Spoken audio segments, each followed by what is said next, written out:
Responding to one of the greatest non-theological obstacles between Jews and Catholics, Pave the Way Foundation spent 4 years investigating the papacy of Pope Pius XII, or Eugenio Pacelli, and used our position to reveal thousands of documents to set the record straight and to disclose his secret work to save Jewish lives. For clarification, I'd like to explain that Pope Pius XII was the name taken by Eugenio Pacelli when he was elected Pope March 2, 1939. The term Holy See refers to the worldwide Catholic Church, or the See of Rome, or the jurisdiction of the Pope. The term nuncio refers to a particular ambassador from the Holy See to a particular country. Nunciature is the term used to describe the embassy within each country, which has diplomatic relations with the Holy See. The Holy See is housed in the Vatican State.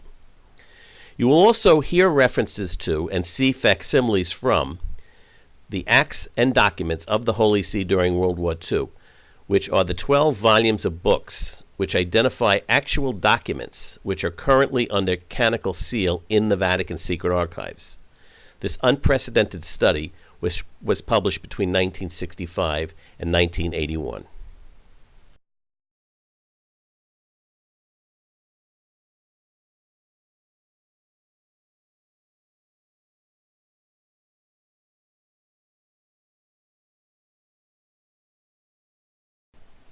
The images of all the documents, news articles, and other items that you're about to see on this presentation can all be viewed at our website, www.ptwf.org.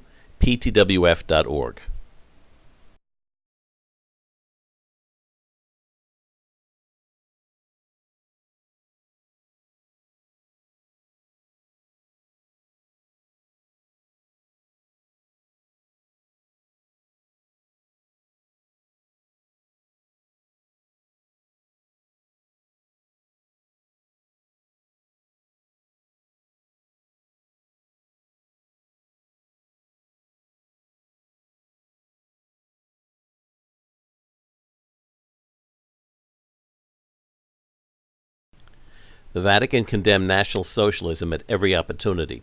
Of 44 public speeches made by Pacelli in Germany from 1917 to 1929, 40 of them attacked National Socialistic doctrines. The Tablet article, which is this magazine article, dated October 24, 1942, tells of how the Nazi Department of Public Enlightenment produced 10 million copies of a pamphlet distributed in Europe and Latin America condemning the Vatican's intervention protesting the Nazi persecution of the Jews.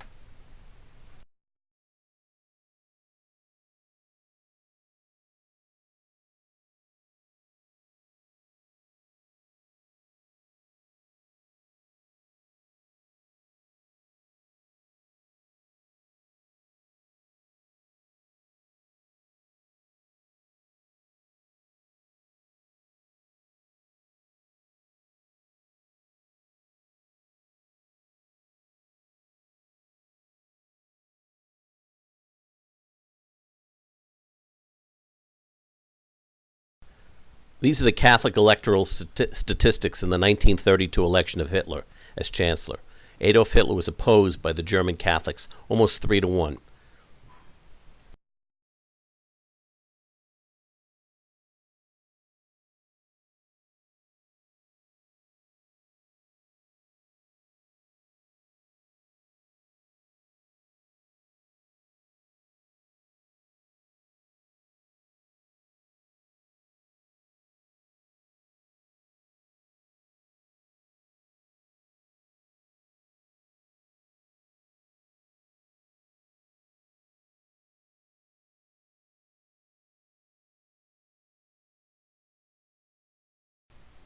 We have documents indicating the German bishops ordered the excommunications of members of the Hitler Party as early as 1930.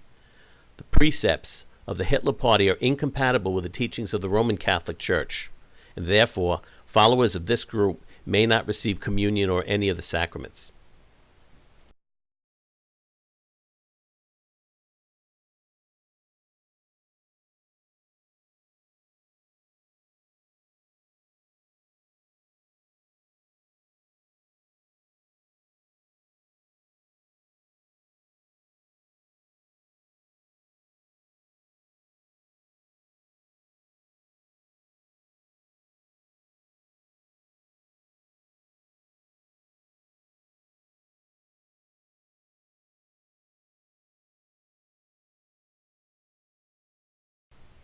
the Vatican newspaper L'Osservatore Romano article of October 11th, 1930 reports the excommunication orders issued by the German bishops for anyone who joins the Hitler Party.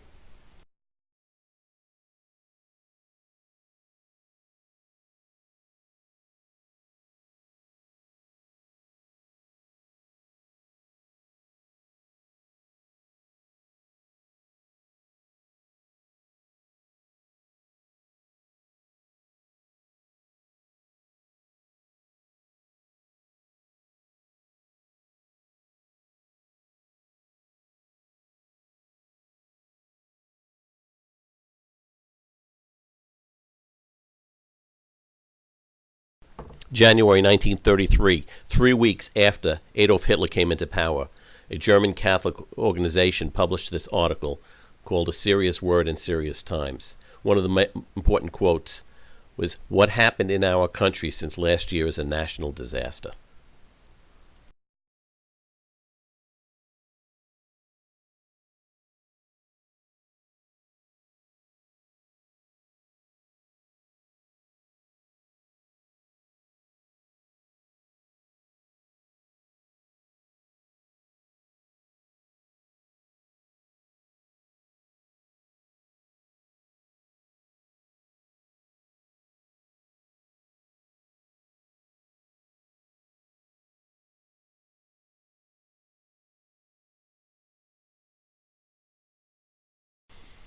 Here in May of 1937, Cardinal Mundelein states that perhaps you will ask yourselves, how is it that a nation of 60 million intelligent persons bows in servile fear before a foreigner and a fool in the bargain, and before two scoundrels like Goebbels and Goering? Then in September of 1938, Pope Pius XI made this statement, "Mark well in the Catholic Mass, Abraham is our patriarch and our forefather. Anti-Semitism is incompatible with the lofty thought which in fact this fact expresses. It is a movement which with Christians can have nothing to do with. No, no, I say to you, it is impossible for a Christian to take part in anti-Semitism. Spiritually, we are all Semites." And then Sister Pasqualina testifies that she was talking to Eugenio Pacelli in 1929, 4 years before Adolf Hitler came into power. She stated that the nuncio had said that I would be very, very mistaken in thinking that all of this could end well. This man is completely obsessed. All that is not of use to him he destroys. All that he says and writes carries the mark of his egocentricity. This man is capable of trampling on corpses and eliminating all that obstructs him. I cannot understand how many in Germany, even among the best people, do not understand and are not able to draw the lesson from what he writes and from what he says.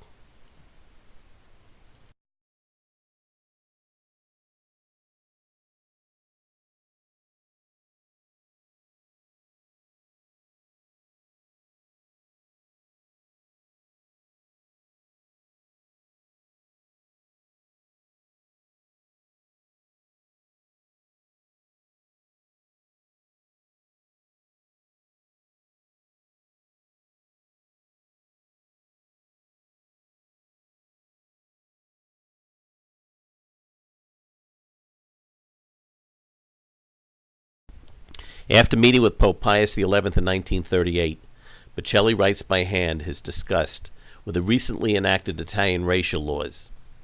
He says that he's so disturbed that the Italian government is importing German anti-Semitism into Italy.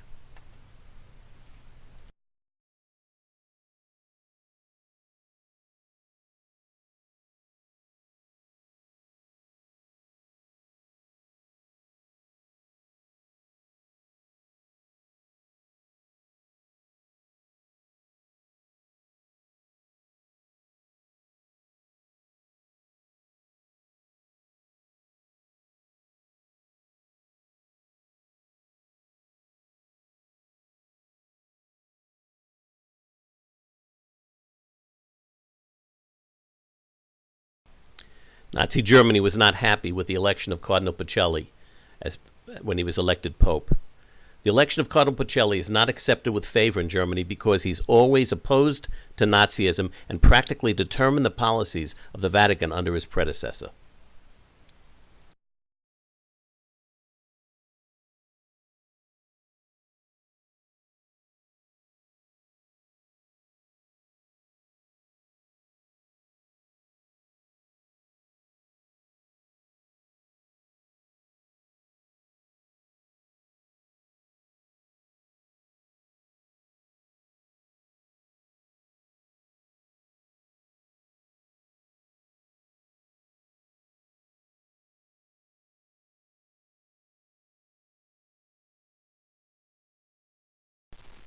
March 3rd, 1939, the day after Eugenio Pacelli was elected Pope, a confidential U.S. Foreign Service letter was sent to Washington by a U.S. diplomat in Germany reporting the new Pope's views of National Socialism and of Adolf Hitler. And I quote, "His views, while well known to me, surprised me by their extremeness. He said that he opposed unalterably every compromise with National Socialism. He regarded Hitler not only as an untrustworthy scoundrel, but as a fundamentally wicked person. Hitler was incapable of moderation. He supported the German bishops in their anti-Nazi stand. He said the risk of losing part of the Catholic youth in Germany was not as great as the consequences to the Catholic Church in general around the world in surrendering to the Nazis."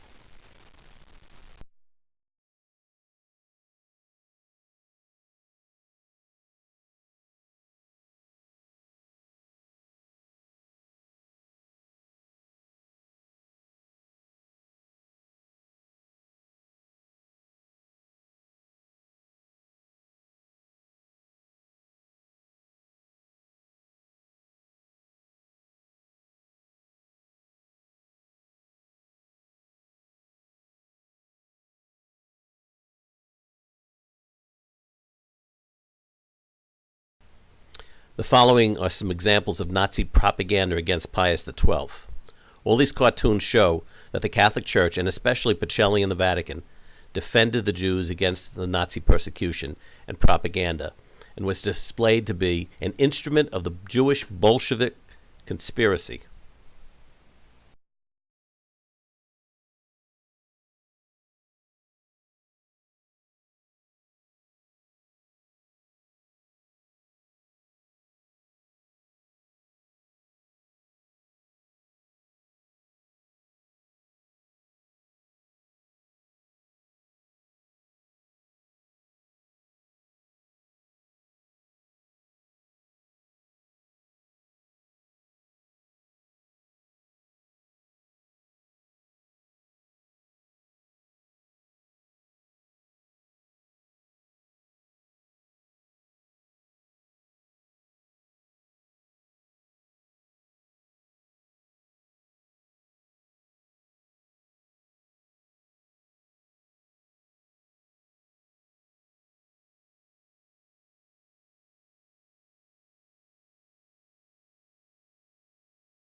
Some additional Nazi comments about the Pope. Hitler actually said, "I'll go right into the Vatican. Afterward, we can say we're sorry. We can easily do that. We've got a war going on."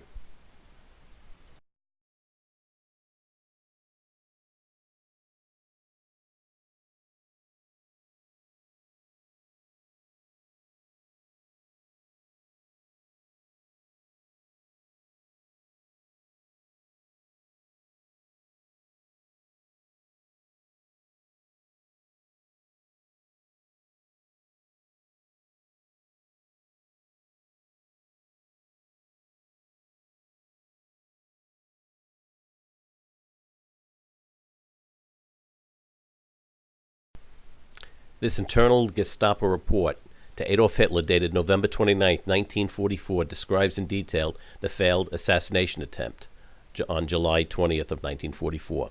The Kaltenbrunner report specifically names Eugenio Pacelli and his secretary, Father Lieber, as co-conspirators to the plan to kill Adolf Hitler.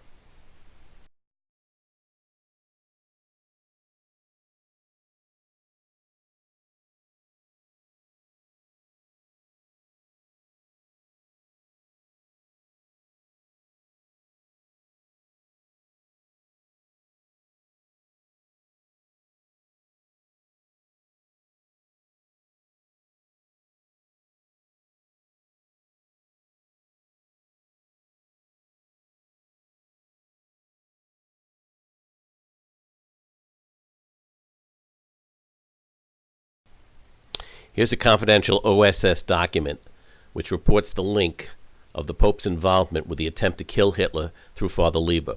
This report is dated August 18, 1944.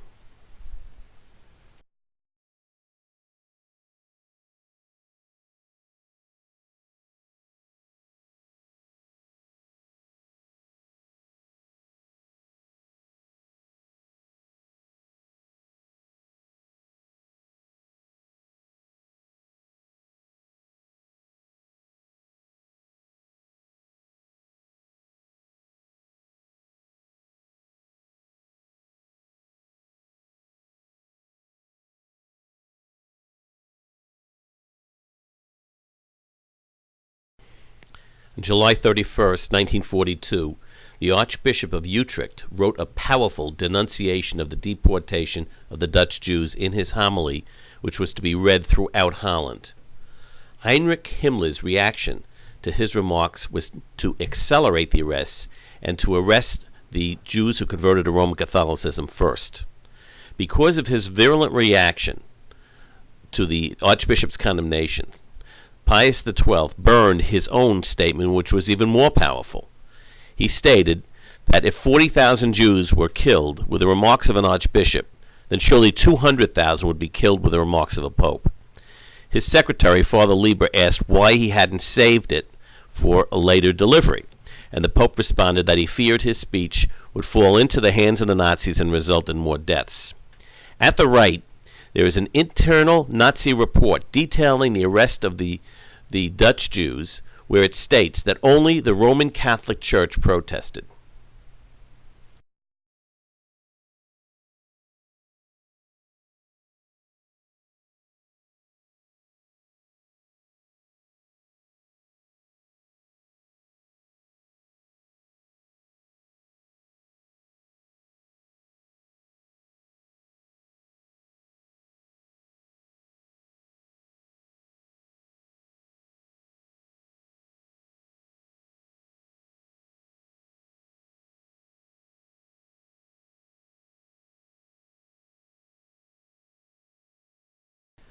Two days after Kristallnacht, a leading Nazi newspaper arranges for mass demonstrations against world Jewry and its black, the Catholic Church, and red, Bolshevik allies.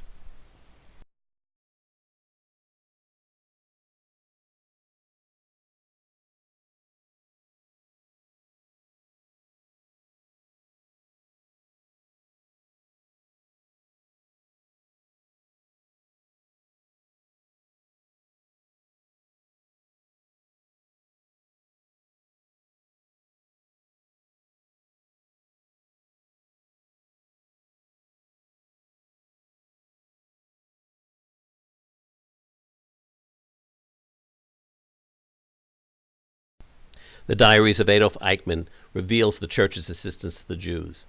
Pius XII opposed deportation imposed in occupied Rome.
Here we see articles revealing the Vatican's policy to hire Jews who were fired due to the Italian racial laws.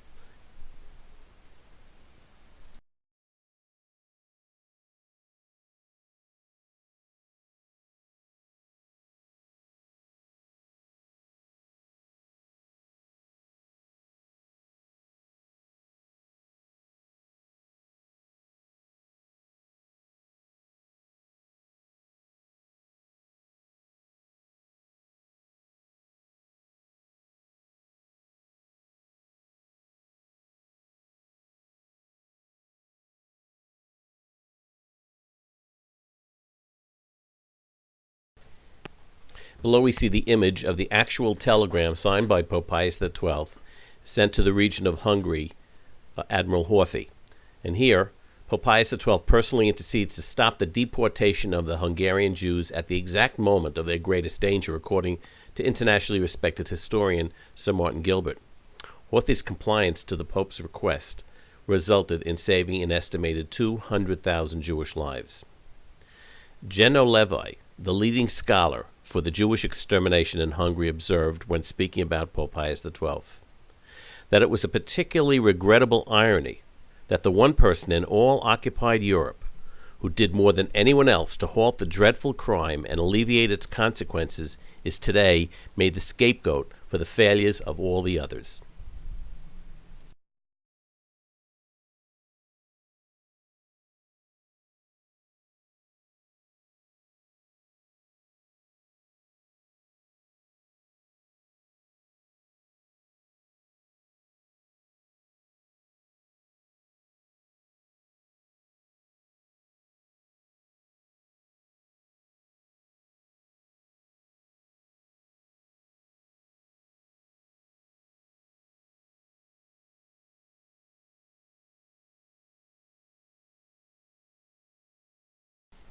Pave the Way Foundation took testimony from Jurek Adam, who, as a young Jewish boy, sought refuge in the Apostolic Nunciature in Budapest. 1 week after the telegram was sent to Admiral Horthy from the Pope, Jurek Adam went to the Nunciature for asylum. This was in July of 1944. Jurek Adam was physically in the Nunciature when the bell rang, and he opened the door to discover the family of Admiral Horthy, who he admitted and was granted political asylum. Soon after that, German soldiers came to collect the family and to retrieve them, and he would not give them access and told them that they were not there. But what this does is it confirms the fact that the Admiral Horthy did heed the telegram sent by Pope Pius XII, and his family was saved by the Apostolic Nunciature.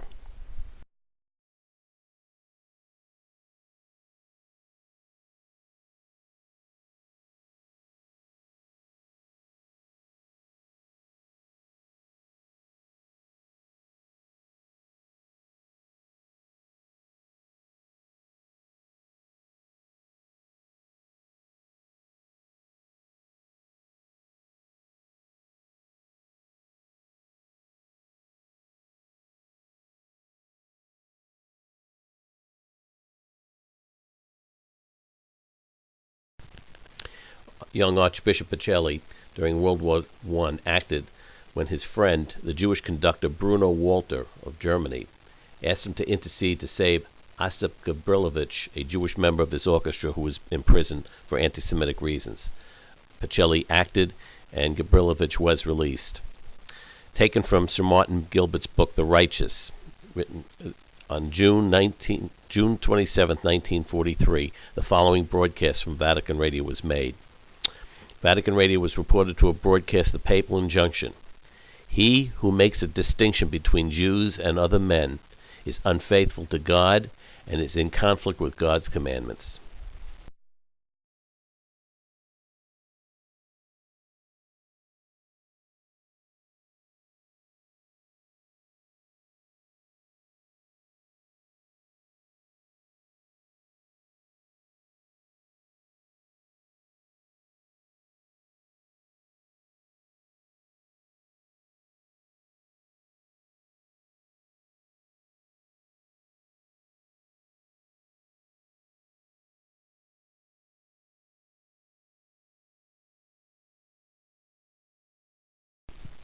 One of our most remarkable interviews was with Monsignor Giovanni Ferrofino.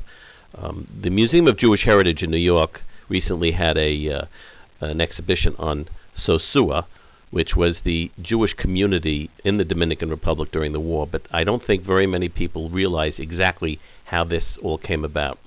Monsignor Ferrofino was the personal emissary for Pius XII and worked directly with him in person. It began with his request. The Pope would send a verbal request to the President of Portugal through Monsignor Ferrofino.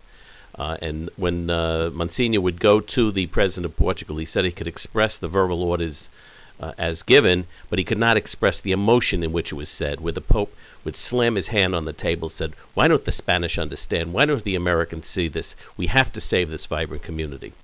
And so he would deliver this message to the President of Portugal, and would, of course, allow these visas to be issued.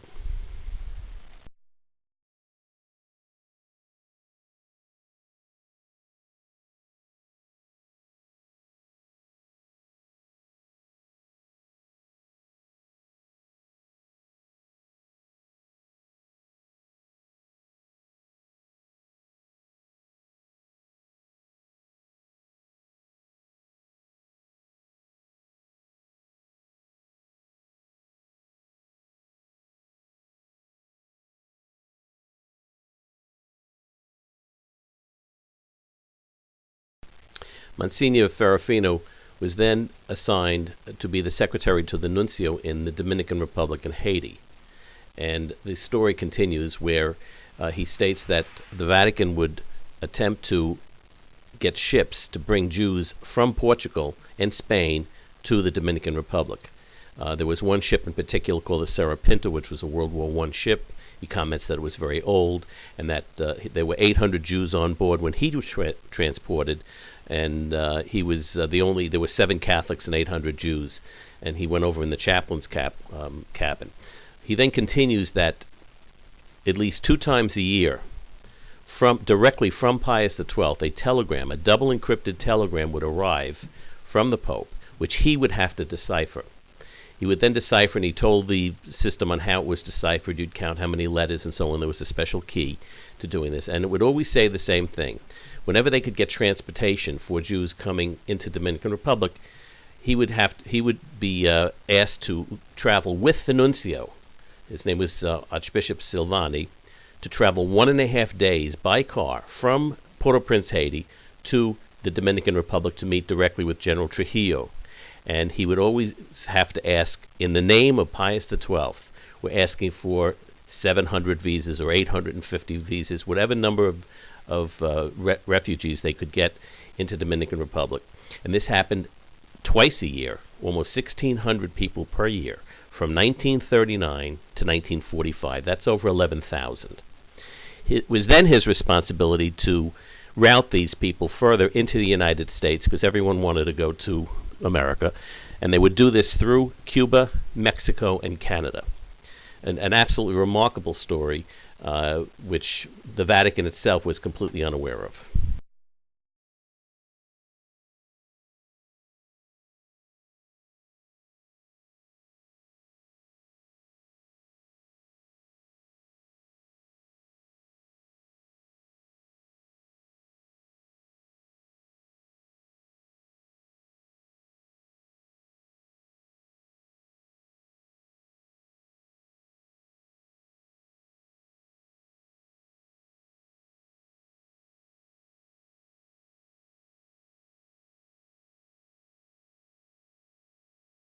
Soon after we completed the interview with Monsignor Ferrofino, we brought it back to Rome to show it to some of the Vatican experts and historians, and they admitted that they had absolutely no idea that this ever occurred, since almost all of this had to be done verbally rather than in writing.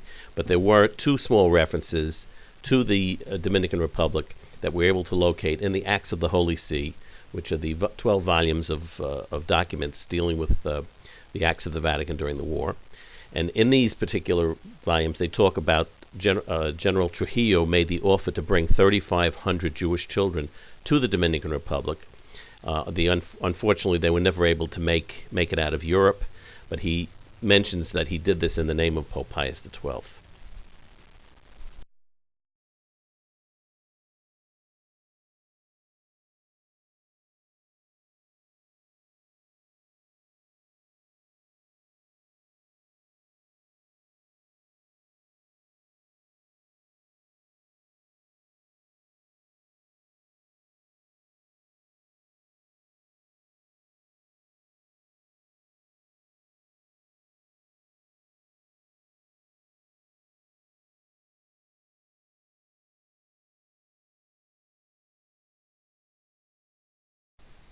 On October 25th, 1943, 9 days after the roundup of the Jews of Rome, an article appeared in L'Osservatore Romano talking about the charity of the Holy Father.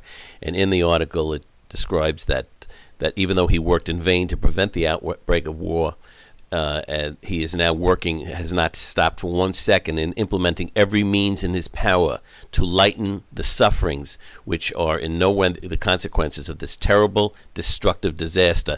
And he's doing so without any boundaries, neither that of race, of religion, or of nationality.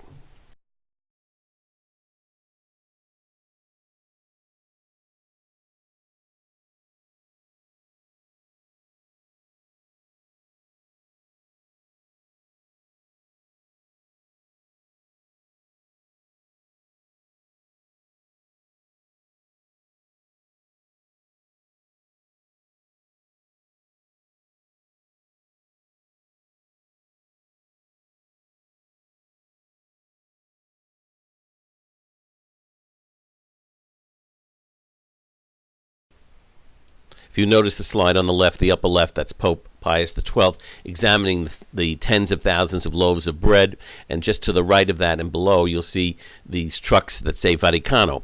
Pope Pius XII assigned his housekeeper, Sister Pascalina Linert, the responsibility of gathering all of the donated food products to the Vatican, which came to them from South America and many other locations. And it was her responsibility to distribute these to all the monasteries and convents which were sheltering Jews. These people, of course, had no ration cards, and this was their only means of support.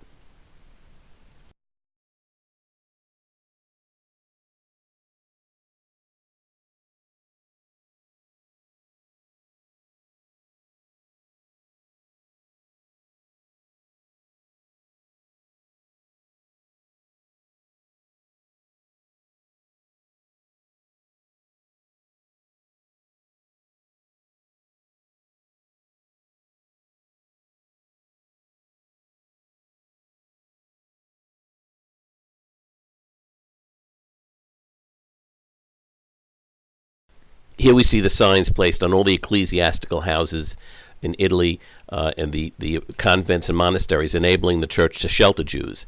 These were placed by General Stahl, who commanded that no troops, German troops, are permitted to enter the premises of the Holy See.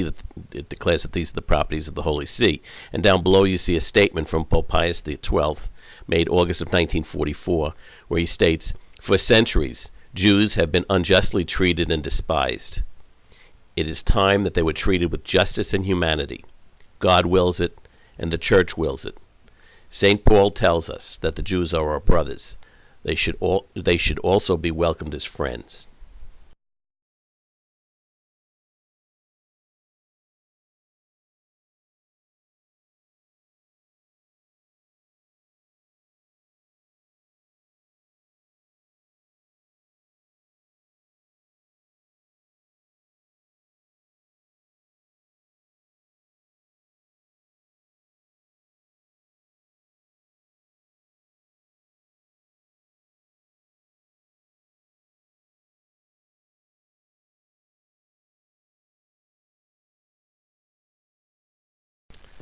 The summer residence of Pope Pius XII, Castel Gandolfo itself, housed an estimated 8,000 refugees who were both Italian partisans and Jewish refugees. They were hidden in Castel Gandolfo, where they were sleeping in hallways, on stairs, as you can see in these pictures. The Pope's apartment itself, the papal bedroom, was actually used as a nursery for babies that were being born. Below, the wartime intelligence reports of Alan Dulles from 1942 to 1945 reports the bombing of Castel Gandolfo, where they said that 1,000 people were injured and 300 were killed. This confirms the fact that Castel Gandolfo was used for housing refugees.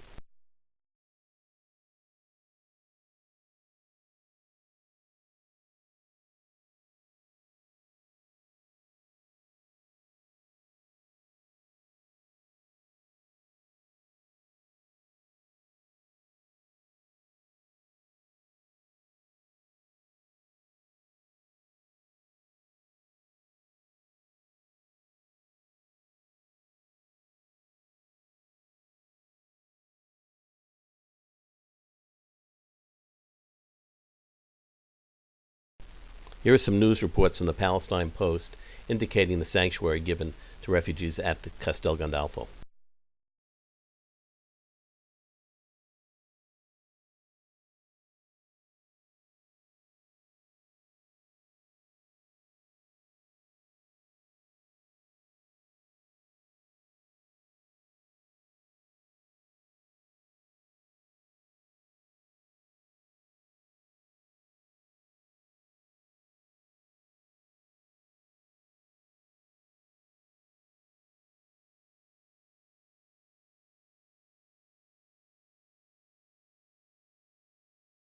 We've just completed the interview of 97-year-old priest Monsignor Giancarlo Sentione, who also testifies the fact that he was ordered directly by the Holy See to hide Jews, to distribute cash to our desperate Jewish brothers and sisters, and to give out Vatican passports. He operated in both Croatia and in Poland.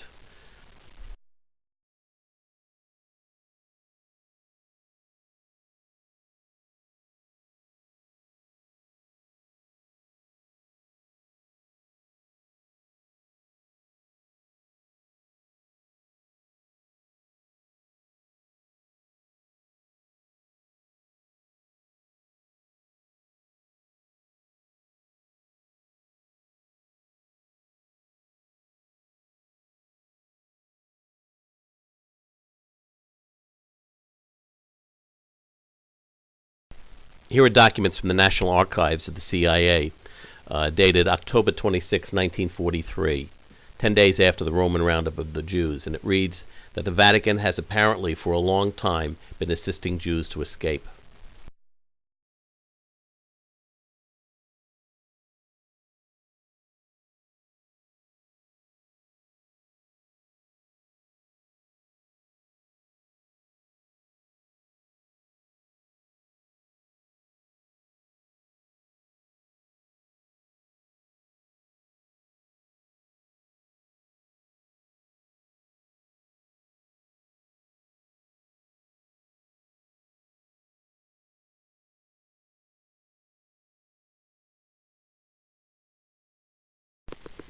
Here's a telegram from Sir Anthony Eden reporting at the end of paragraph 2, the reference to the Jewish vendetta may also suggest a reproach for the Vatican's protest against the anti-Jewish policy of the Vichy government. This is in France.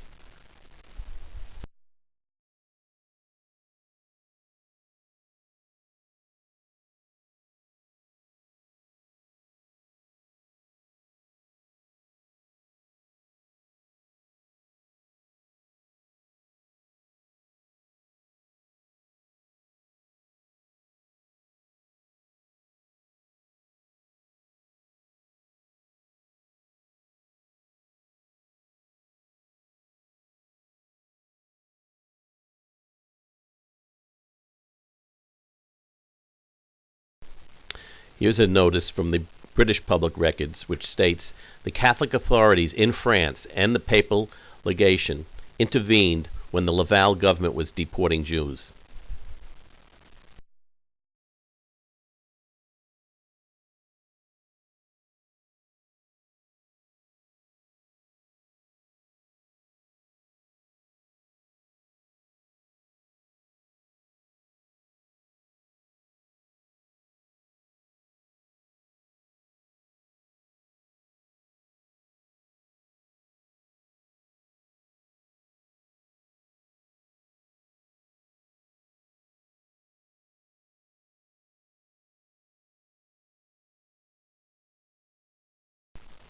This is a secret telegram dated 11 September 1942. It was received on the 15th of September, and it states the following to Mr. D'Arcy Osborne, who was the British ambassador to the Holy See. And in this it says that the Pope today confirmed to me that the nuncio at Vichy had protested against the persecution of the Jews in France.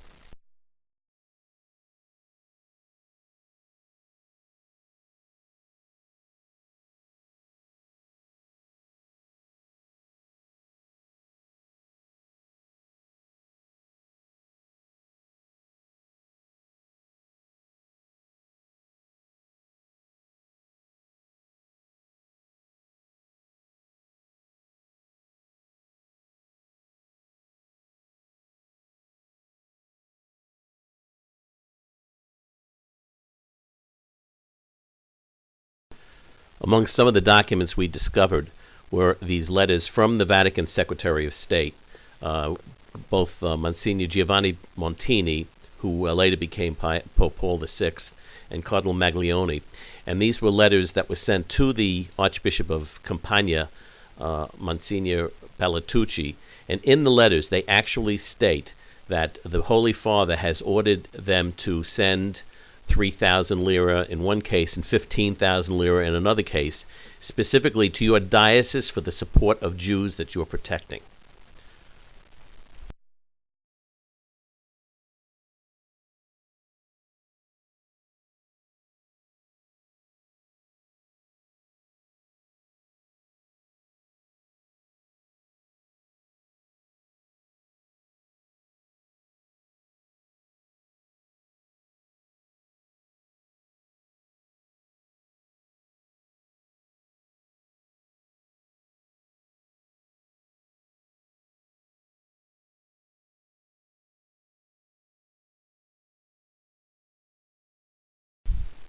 These are copies of the actual documents from the archives of the Holocaust in Jerusalem, where the key phrases indicate of the papal intervention on behalf of the Jewish people. There are many, many references to this in the archives of the Holocaust.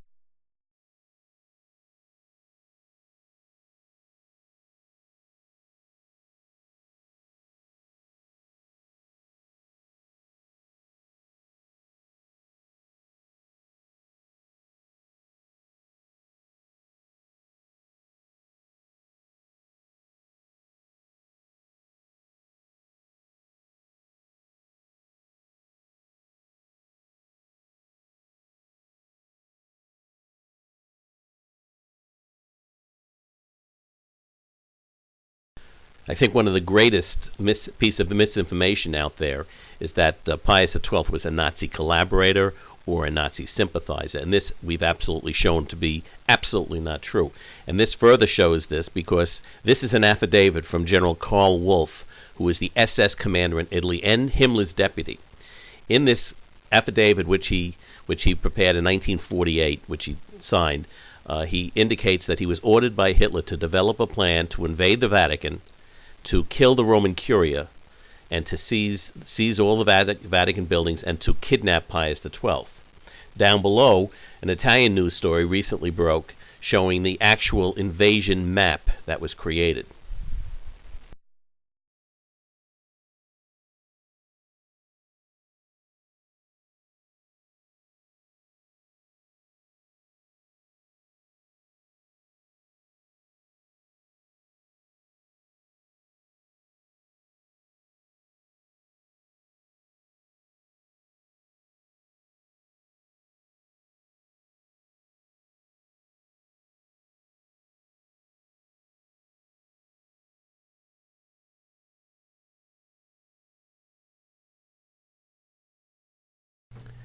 On September 6, 1943, Pope Pius XII called all the cardinals together for a secret meeting to discuss what he believed to be the imminent invasion of the Vatican, where he expected to be kidnapped.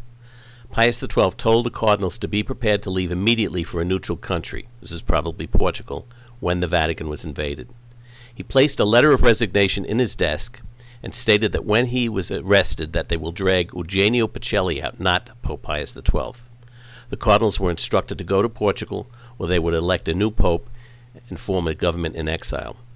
From the Acts of the Holy See, the document on the left is showing the planning of the potential invasion and how they were going to protect the buildings of the Vatican itself. On the right, you'll see a handwritten note from the cardinal instructing the captain of the Swiss Guard not to use firepower in defense of the Vatican in case of an invasion.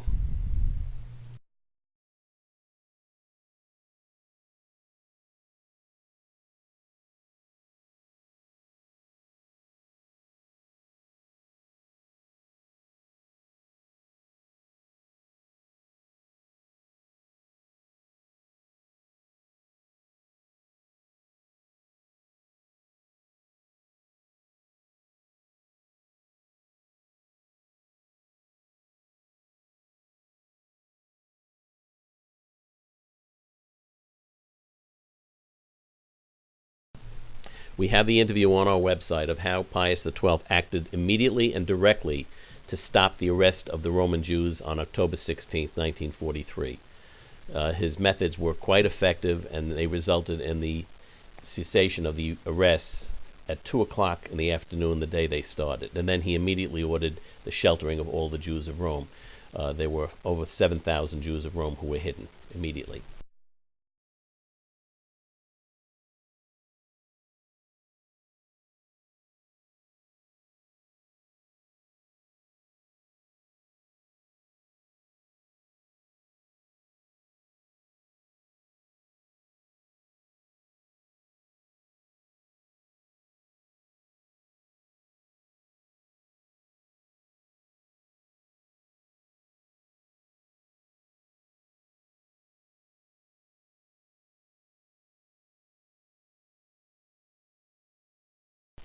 Dan Kurzman, a correspondent from the Washington Post, recently wrote the book on the special mission, Hitler's secret plot to seize the Vatican and kidnap Pope Pius XII. This book was based on his personal interview with General Karl Wolff in 1974, I believe, just before he passed away.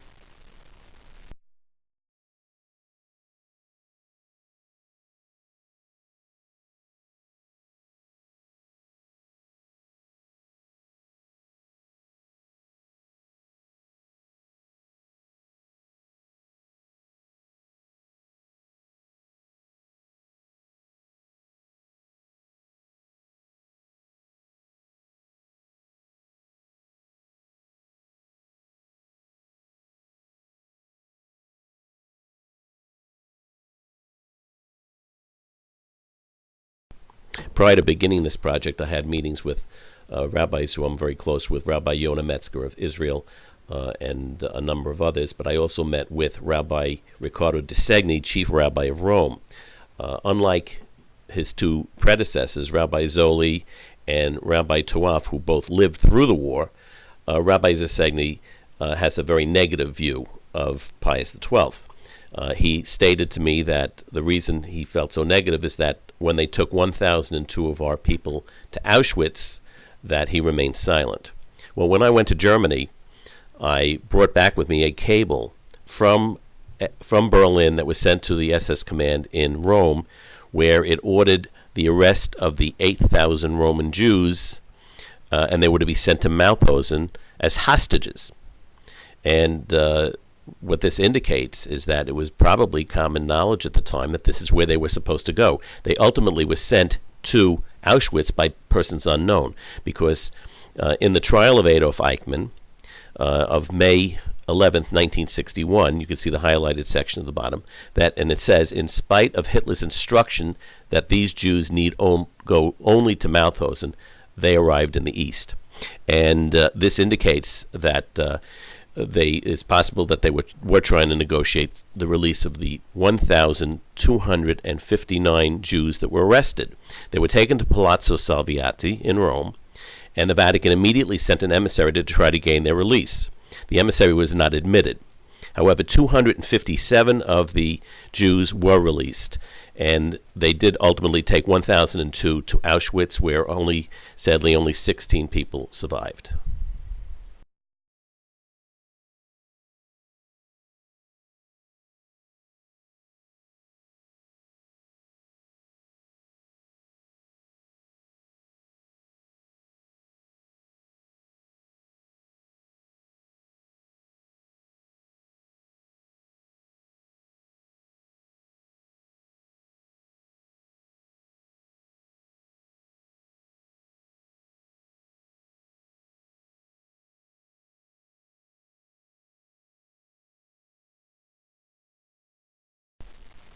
Here are the transcripts of the trial of Adolf Eichmann. And in the transcript itself, it states that Mr. Hausner, one of the participants, states that the Pope himself intervened to save the Jews of Rome.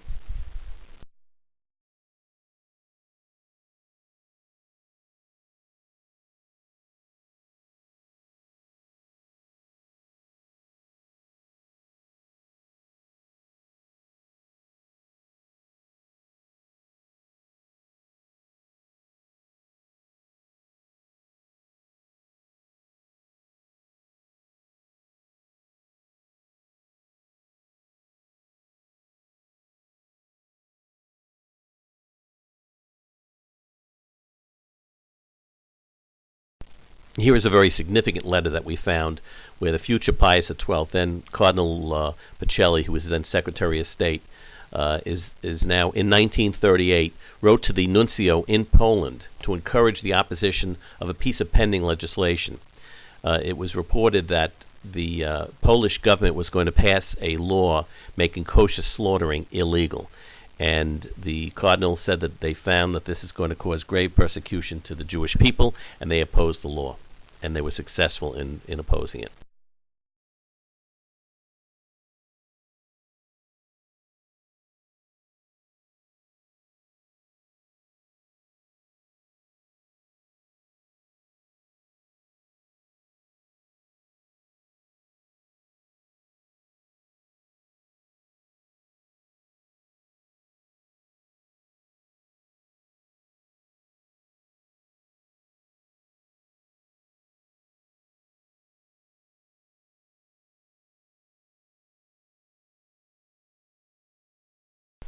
We also located some very significant documents. Here in 1917, then Archbishop Pacelli, nuncio in Germany, was approached by Nachum Sokolov, who was the president of the World Zionist Organization. The Jews of Palestine were afraid they were going to be massacred like the Armenians were by the Ottoman Turks. And so Sokolov went to the nuncio to ask for his intervention to get German protection of the Jews of Palestine. And he was successful in doing this. The German government said they would protect the Jews even if they needed to use arms to do so.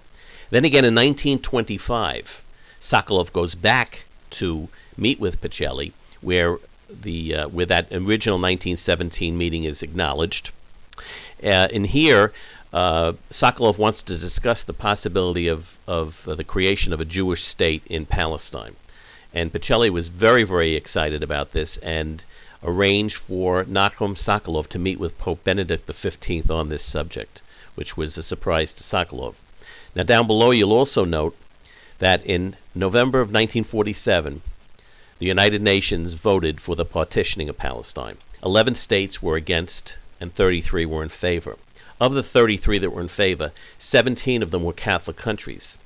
And they came and asked Pius XII what they should do, and the Pope said that he did not object to this.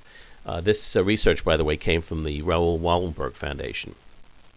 Now, you'll also note there's one article here when the State of Israel asked for the diplomatic recognition of Spain. And in the article itself, which is dated 1950, March 27, 1950, Pope Pius XII encouraged Spain to recognize the State of Israel.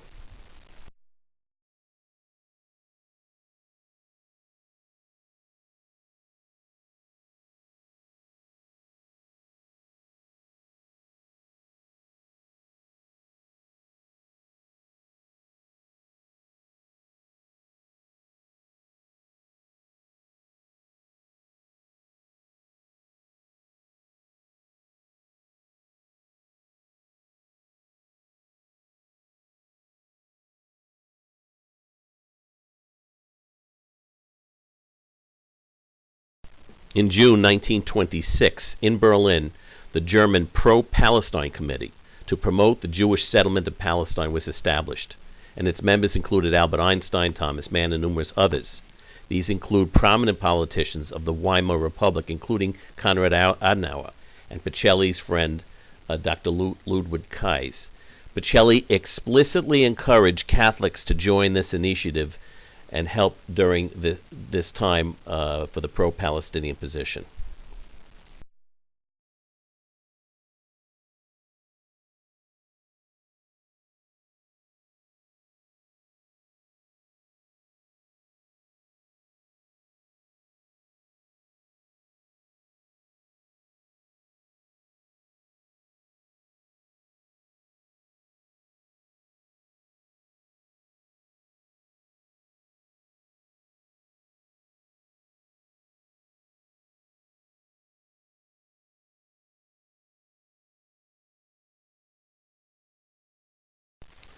In Volume 9 of the Acts of the Holy See, which is the inventory of documents that are currently under Vatican seal in the Vatican Secret Archives, it indicates that there was a telegram October 16, 1943, which was received by the Secretary of State asking to help 460 Polish rabbis. In this particular case, the Vatican acted immediately to rescue the rabbis and to send them through the apostolic delegate in Tokyo to Shanghai, China. Then they were transported, many of them were transported into the United States through Hawaii.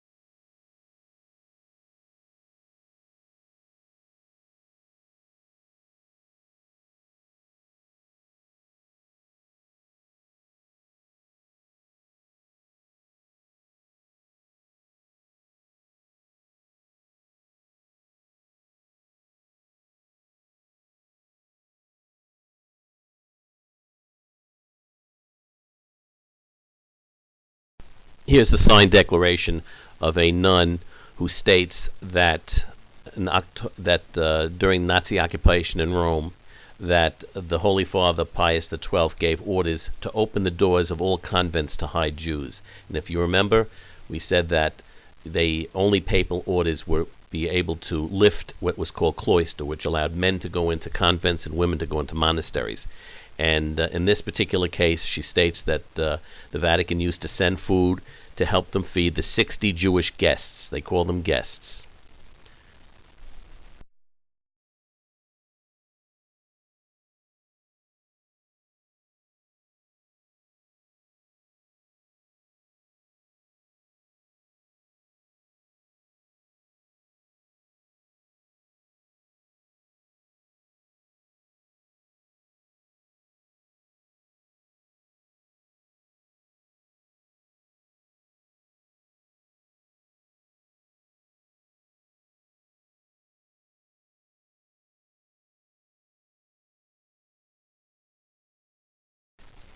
Here's another very significant document which we located.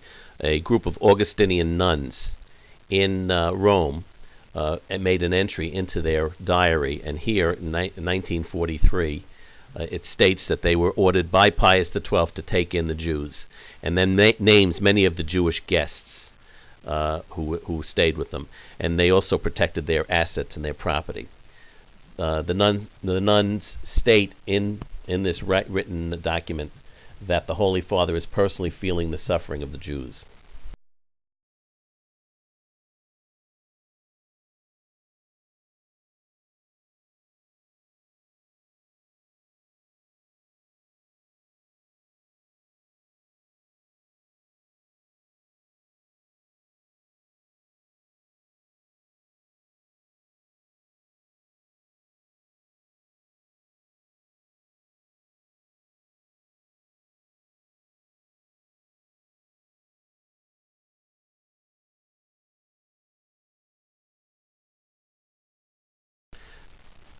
This is an example of documents that we located in Campania.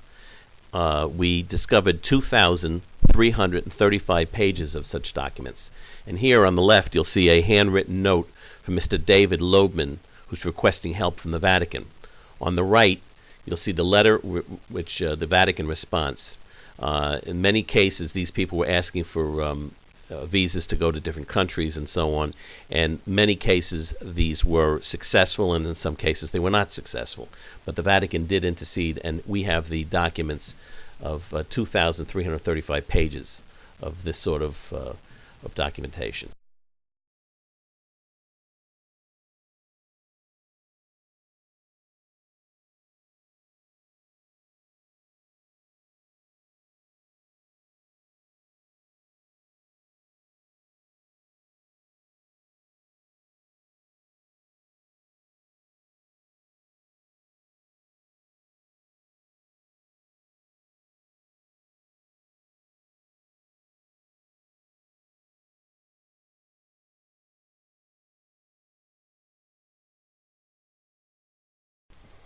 Here we see a letter informing Pacelli of two French press articles describing the strong position against racism of Cardinal Schuster of Milan.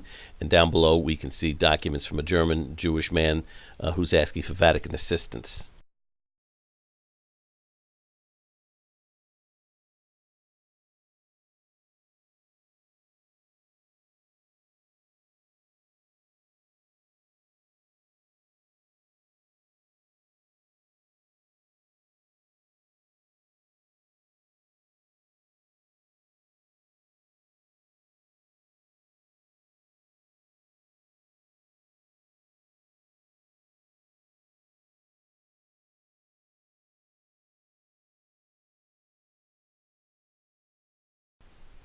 Here, a Polish Jewish writer thanks the Pope for his support to his Jewish community, which had asked for help.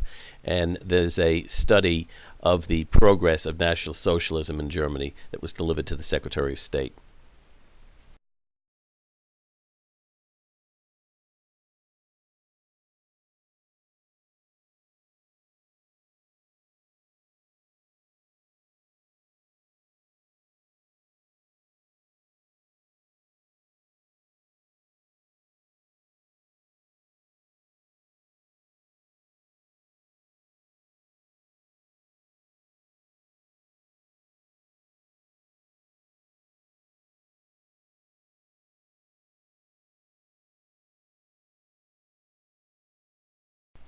Many Catholic priests made statements condemning Nazism and were imprisoned for this. And here, Picelli is asking the diocese for the information about these people who were imprisoned. And down below, we know that Adolf Hitler was meeting Mussolini in Rome, and on that day, Pope Pius XI and Cardinal Picelli closed the Vatican completely and left Rome for Castel Gandolfo because they said that the air was foul in Rome.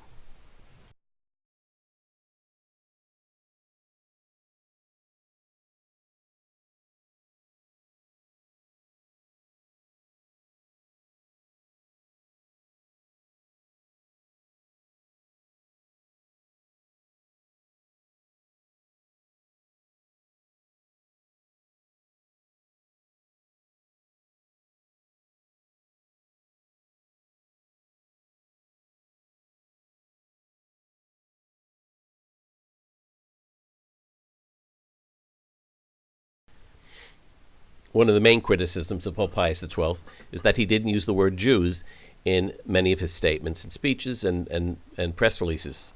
The reason for this is that the level of international anti-Semitism was astounding then as it is today. They knew this because through their network of ambassadors, they made many, many inquiries as to how many Jews each of these countries could take. And in many cases, such as Brazil and Canada and the United States, they said none. And in fact, the Prime Minister of Canada said none are too many. Mindful of this, the Pope had to do everything in his power to save this vibrant community, as he termed it. And so he had to employ a level of deception. Morally, they couldn't outright lie. And so they sort of used this system, which was extremely effective. And what they did was they handed out tens of thousands of baptismal papers, and then they called these people non-Aryan Catholic Jews or Jewish Catholics and so on. We found many, many documents with this very interesting phrase. Now, there are many today that said, yes, he worked very hard to save converted Jews. Well, the fact is that these people were not converted Jews, because had they been actually baptized and converted, they would have been called Catholics. So this level of deception was employed by the Pope in order to accomplish his goal of saving as many Jewish lives as he could.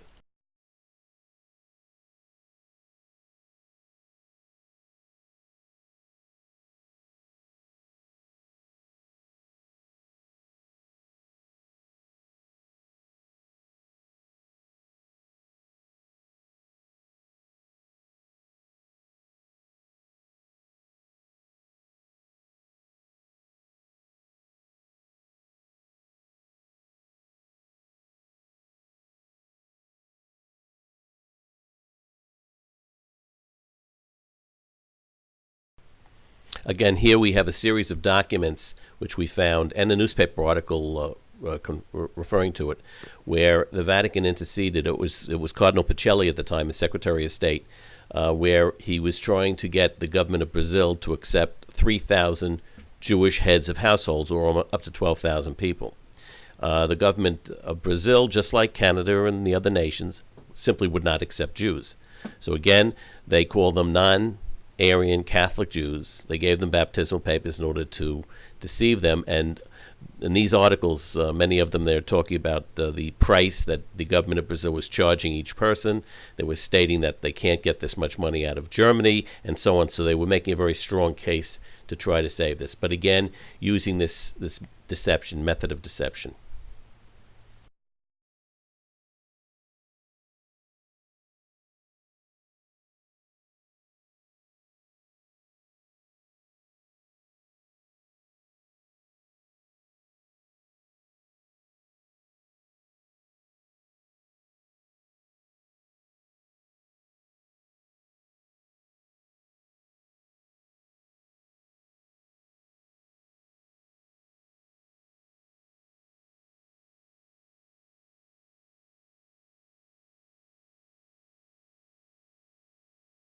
Here we have another example of how the Vatican used trickery to allow Jews to emigrate to the United States, since the U.S. would not let any Jews come in. They gave them false baptismal papers and called them Jewish Catholic immigrants. This was extremely effective and managed to save many, many lives.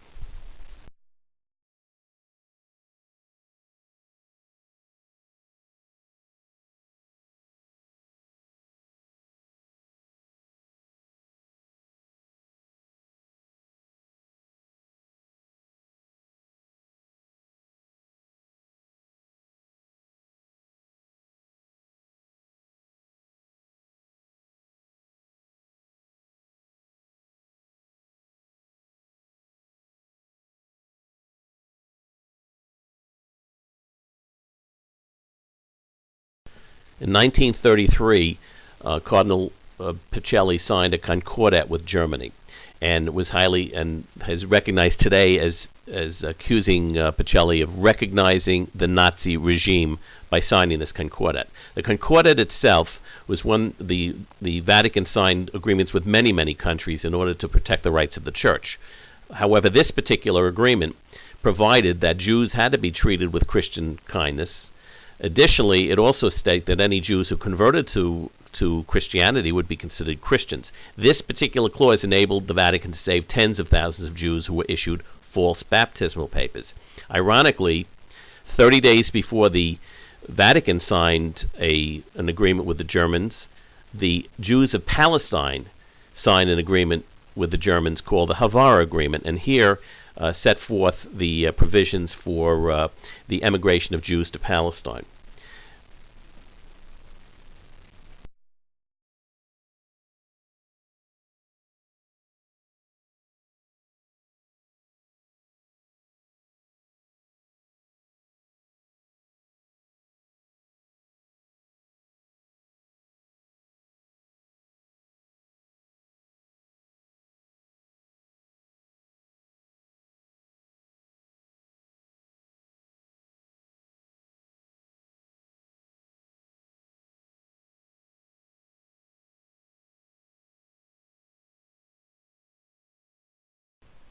Here's a Palestine Post newspaper article from September 13th, 1933, where it states that the Pope signed a pact with Germany. Jews must be treated with Christian charity.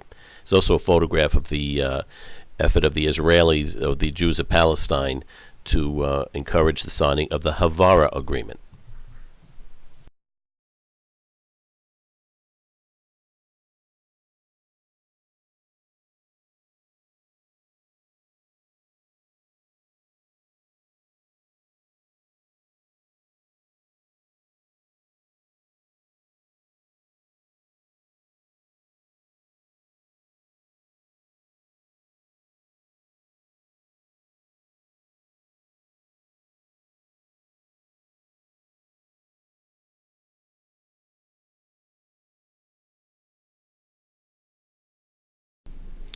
The above document has handwritten notations of all the South American countries which received encrypted telegrams.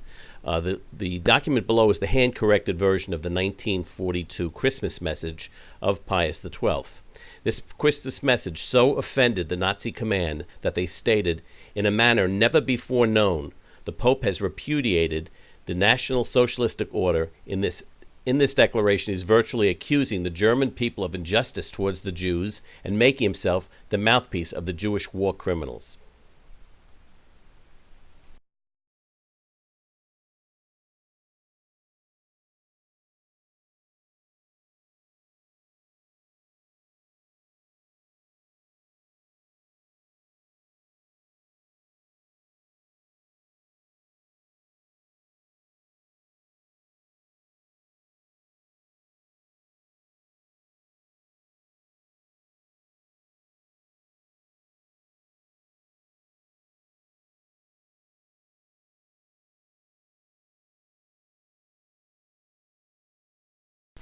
We have the statements of the Pope when he received a delegation of 80 Jewish survivors who came personally to thank Pius XII for the generosity of the Church and for the help that they gave them. This is in 1945.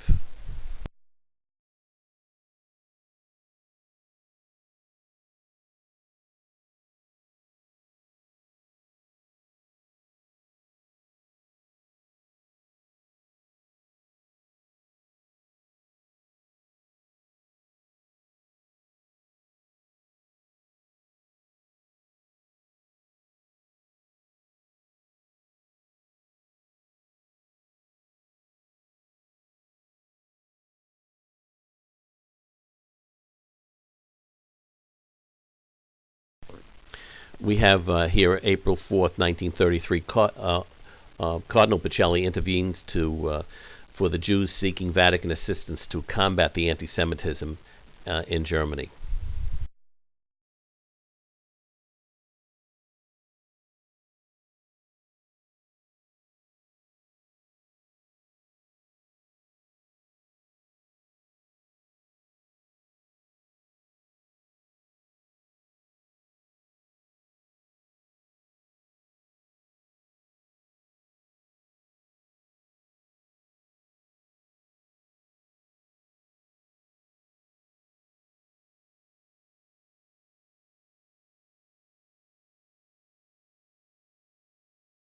Now, this is a very unusual letter which we have, and sworn to by two people, that in 1947 a woman went to meet with Pius XII with her Jewish uncle.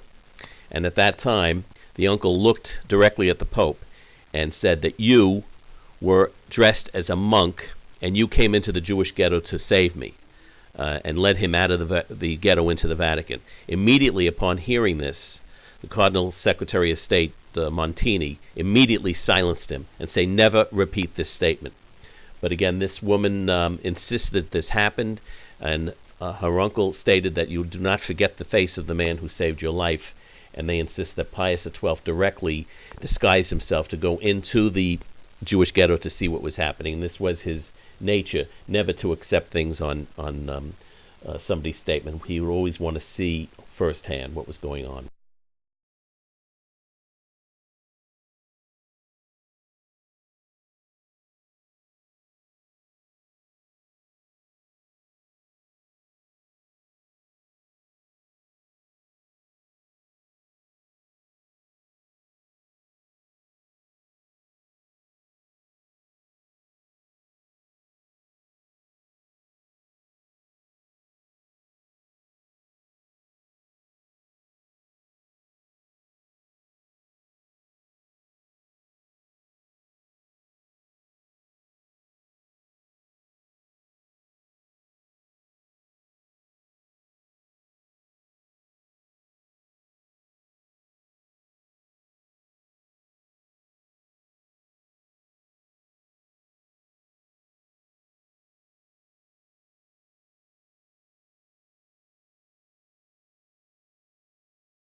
This is a photograph of a placard which was placed by the Italian Jewish community to honor Pope Pius XII in 1946. It was passed by the Congress of Delegates of the Italian Israelite Communities, which was held in Rome after the liberation, and it says that they are obliged to pay tribute to Your Holiness and to express the deepest sense of gratitude from all Jews for the show of human brotherhood that the Church gave during the years of persecution. Unfortunately, this placard has mysteriously disappeared.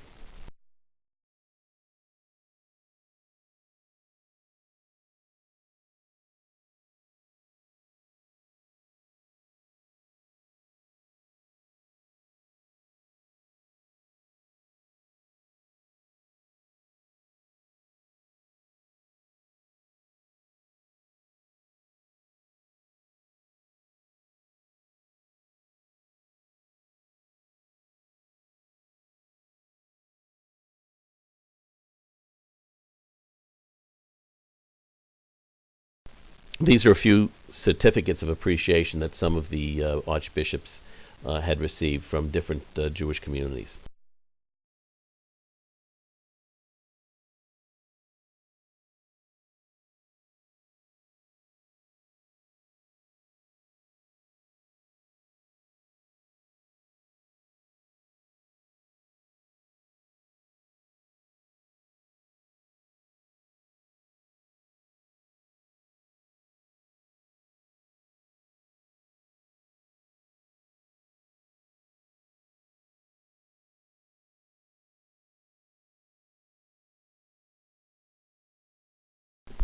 Here in 1955, the Israeli Philharmonic Orchestra which was composed of Jewish refugees, from many nations, toured Italy, and the orchestra performed at concert at the Vatican May 26, 1955, according to the Jerusalem Post.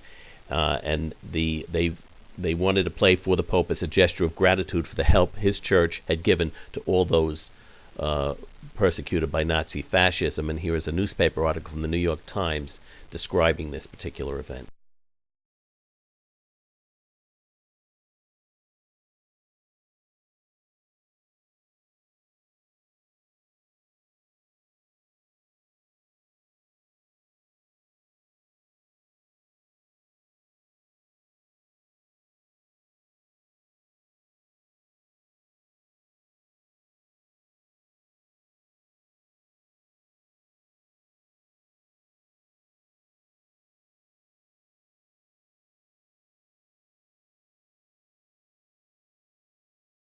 Here we have some examples of incredible Jewish praise of Pope Pius XII, from Nachum Goldman, who was the president of the World Jewish Congress, Golda Meir, Chief Rabbi of Palestine, Rabbi Herzog.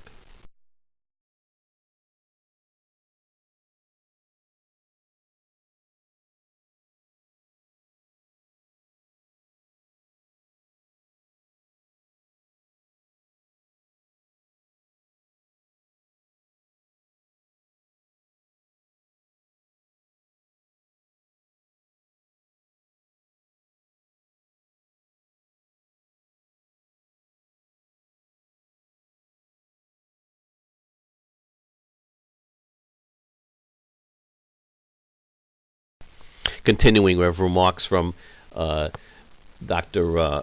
Kubalitsky, the Secretary General of the World Jewish Congress. And here the Chief Rabbi Marcus Melchior, who was the Chief Rabbi of Denmark, argued that if the Pope had spoken out, Hitler would probably have massacred many more than 6 million Jews. We have remarks from Chaim Weitzman, Raphael Contini, the President of the Union of Jewish Communities in Italy, and many, many others.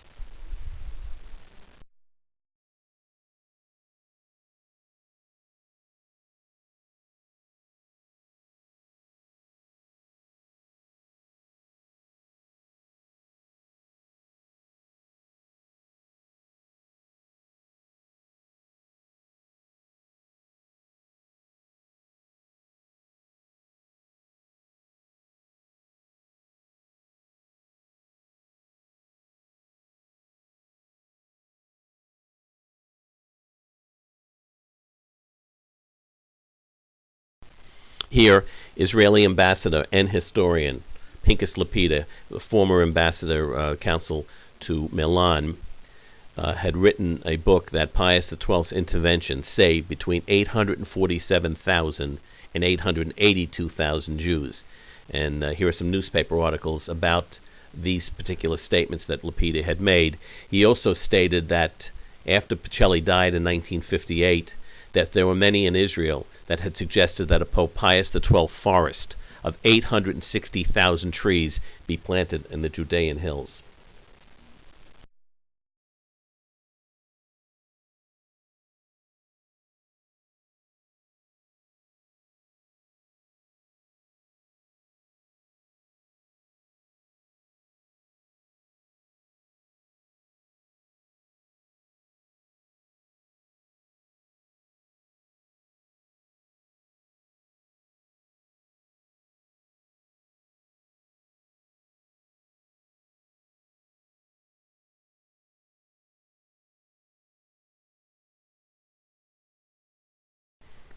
Here's an article from the Jewish Virtual Library written by Pinchas Lapida, where he talks about the 860,000 lives saved, the truth about Pope Pius XII and the Jews. The article also contains a lot of valuable information from the inmates, who were not just Jewish inmates, but priests and so on, who stated that every time the Vatican came out with any sort of remarks in defiance to the Nazi regime, these inmates would all be punished severely, and their punishment would be intensified.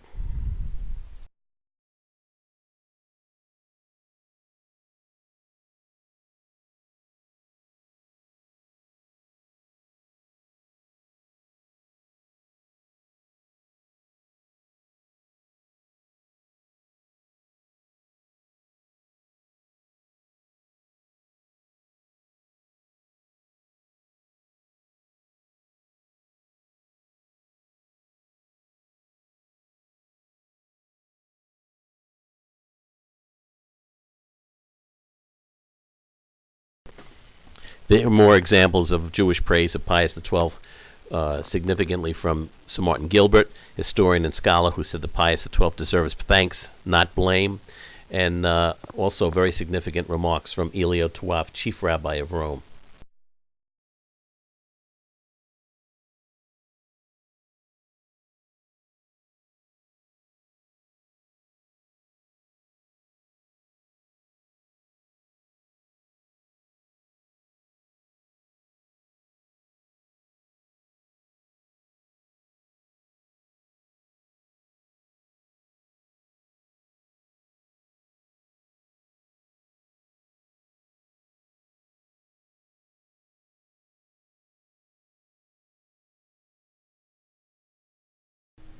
Here, a very significant statement was made by Albert Einstein in an article written December 23rd, 1940, where Einstein says that only the church stood squarely across the path of Hitler's campaign for suppressing truth.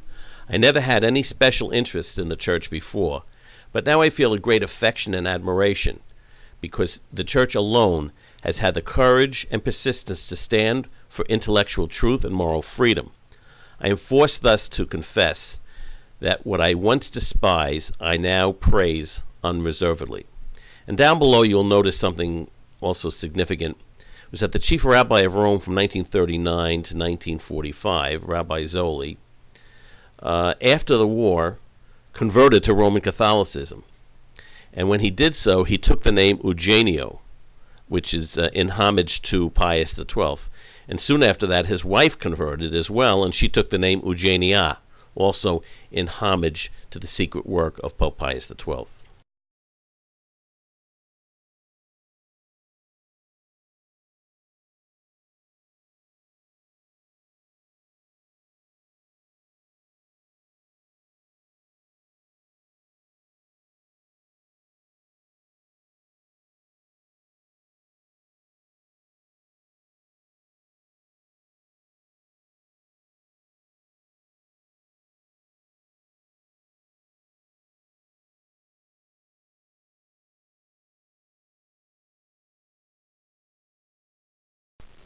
This article by Dr. Joseph Lichten is very strongly in defense of Pius XII, and Dr. Lichten was the Director of International Relations for the Anti-Defamation League of B'nai B'rith.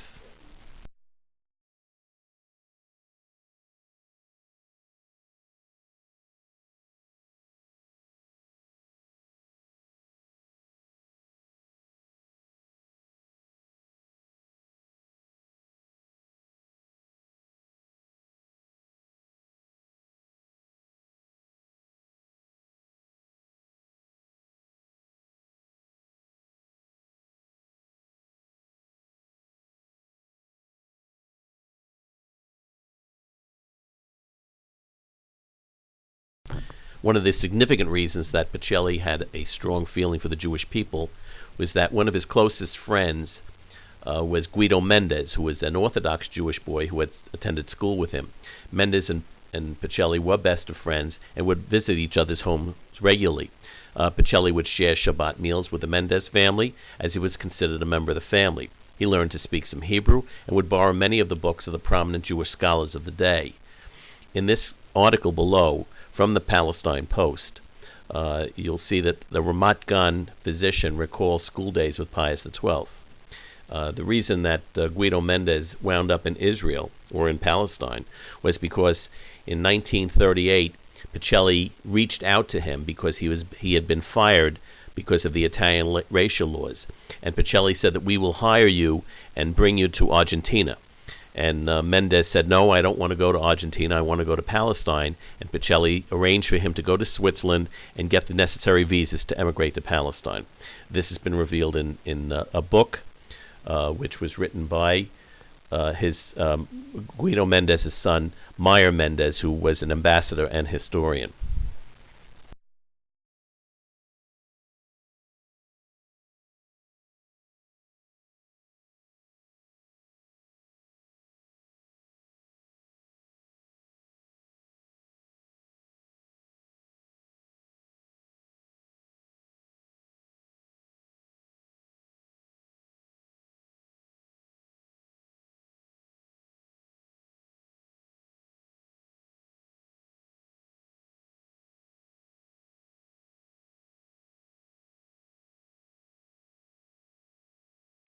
Here's the book that was written in French by Ambassador Meyer Mendez, son of Dr. Guido Mendez, describing the life-saving efforts of Cardinal Pacelli to save his father's life.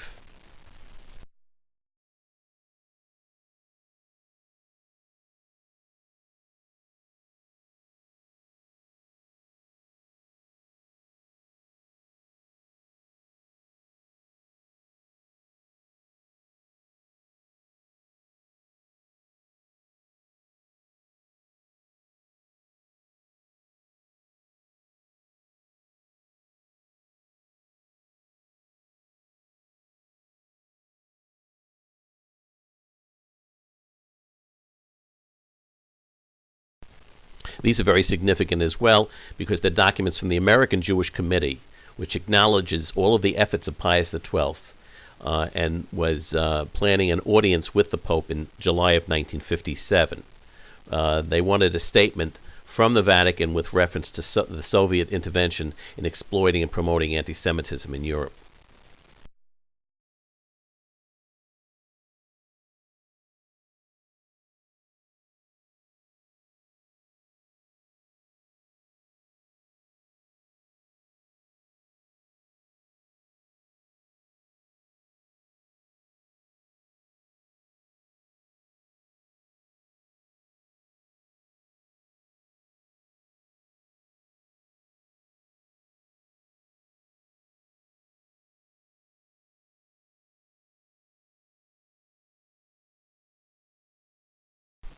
Here we have a few letters of gratitude which were sent to some of the convents and monasteries which sheltered Jews.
One of the most incredible questions that need to be asked is what happened to cause a 180-degree reversal of the feeling of Pius XII. And this actually occurred in 1963 with the playing of The Deputy, which was written by a German communist by the name of Ralph Holkopf. This play accused Pacelli of being anti-Semitic and a collaborator to Adolf Hitler. This fictitious play, which was planned and financed by the KGB against the Vatican, their archenemy, has been one of the most effective examples of character assassination in modern history. The world-renowned historian Sir Martin Gilbert calls this play well-crafted fiction and not at all based on any historical evidence. This picture, to the right, you will see the author of the play, Ralph Holkopf, with his closest friend, who today is still his closest friend, David Irving, who is the internationally known Holocaust denier. Down below you'll see that that the play, when it played in Tel Aviv, that the people in the audience were crying because they believed that all of this was true. Then we have many, many other articles right after the play came out from rabbis and people who knew the actions of the church that were defending them, defending the church and defending the actions of Pius.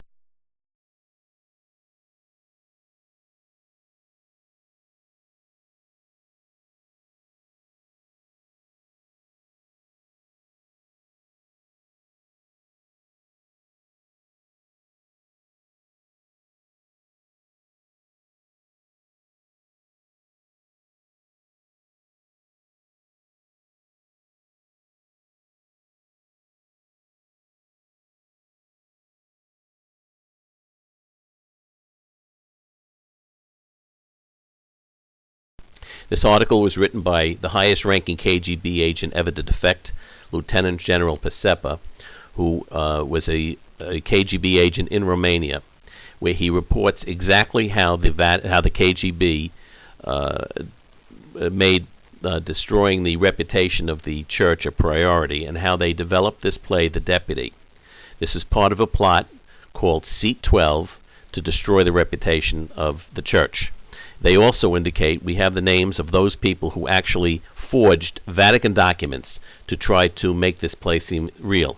And this was the turning point in the world attitude towards Pius XII, as everybody believed this to be the truth.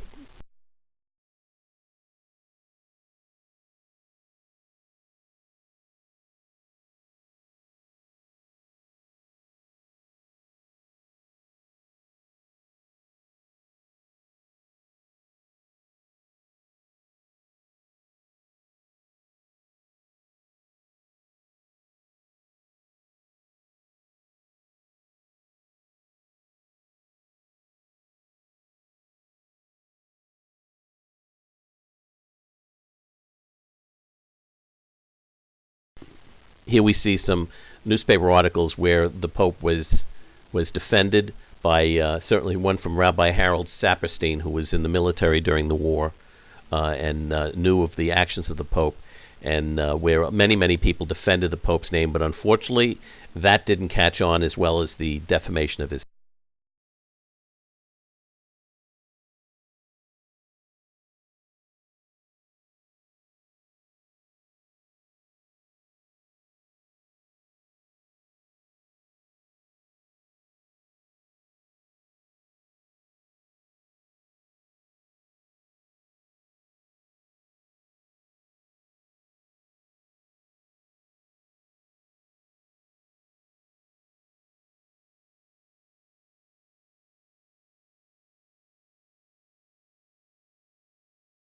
Here are more stories about some of the effects that the Israelis defend the name of Pius XII. This was in October 11th in the Jewish Chronicle in London, October 12th, 1963, and some other articles where the Pope was being thanked for what they did. And here's one notation that April of 1955, the Jews declared in Italy the Day of Gratitude for the assistance of the Pope.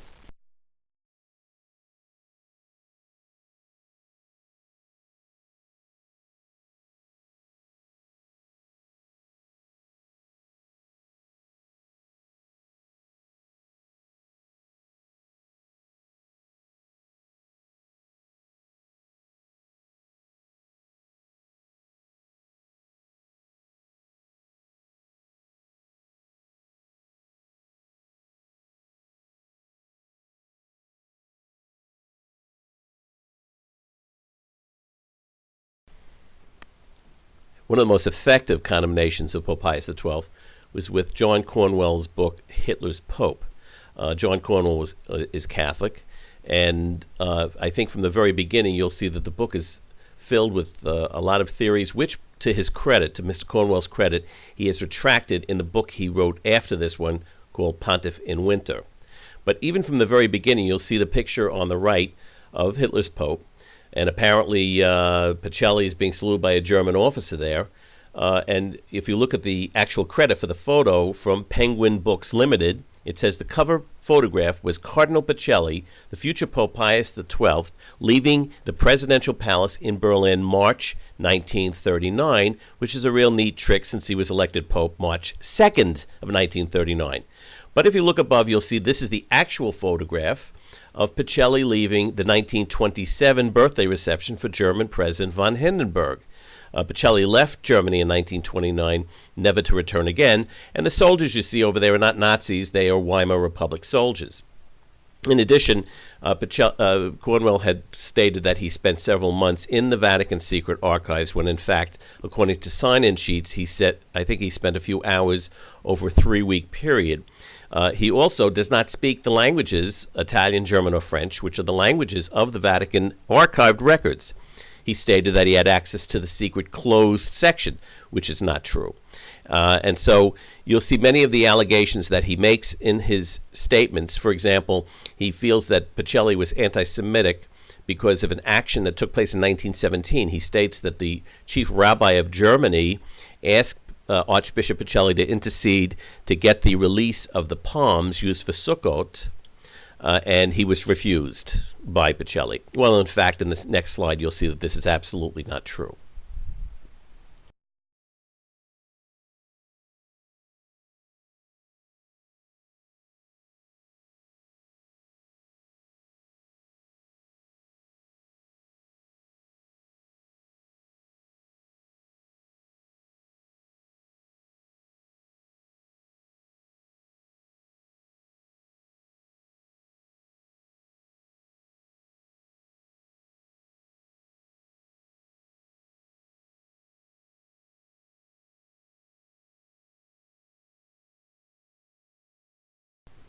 If you were to look up Hitler's Pope in Wikipedia, it establishes John Cornwell's reason for accusing Pacelli of being anti-Semitic. It states, as in the highlighted section there, that the reason he determined he was anti-Semitic was because in 1917 the chief rabbi of Germany asked for his help to get the palms of Sukkot released, which were being held up in the at the Italian border. And he refused. This is according to Cornwell. But here you'll see the letters that we've retrieved where, in fact, Pacelli did try to get these released, and unfortunately their request was denied simply because the Vatican did not have diplomatic relations with Italy. But it's typical of the sort of assumptions that are made, incorrect assumptions.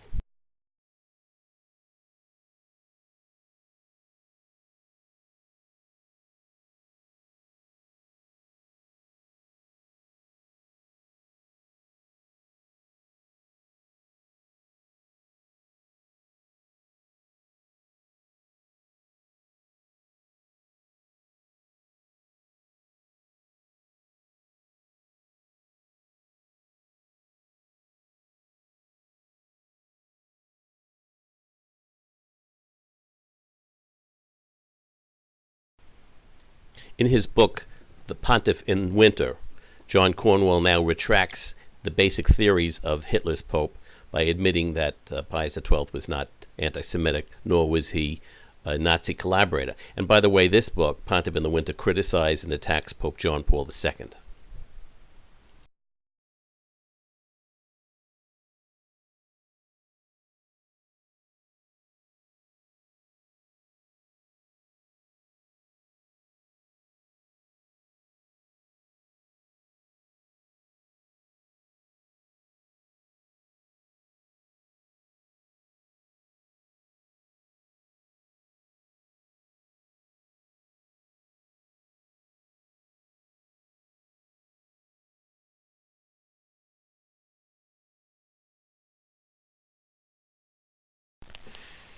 In her critical book, Under His Very Windows, Professor Susan Zuccotti apparently refused to accept any eyewitness testimony. She would only accept the actual document which had the signature of the Pope ordering the Catholic Church to intercede on behalf of the Jews. We've located numerous first-hand testimonies where priests and bishops received their directives verbally and acted. In one case, a priest recalls how he was called in to meet with Archbishop Niccolini of Assisi and was shown a document, but because he physically didn't see the signature on the directive, it was of no consequence. Professor Zuccotti also completely discounts the confirmed testimony of Pope Pius XII's personal actions to stop the arrest of the Jews of Rome 2 p.m. on the day they began. This was accomplished through the efforts of General Stahl, Bishop Hudel, Father Pfeiffer, and Father Leiber. She also does not accept that there existed a direct threat against the Pope's life, the Curia, and the Vatican State itself by the Nazi occupiers of Rome. This serious omission of evidence is clearly exemplified by her concluding sentence in her book. In Italy, at least, large numbers of priests, nuns, monks, and Catholic laypersons risked their lives to save Jews with little guidance from the Pope.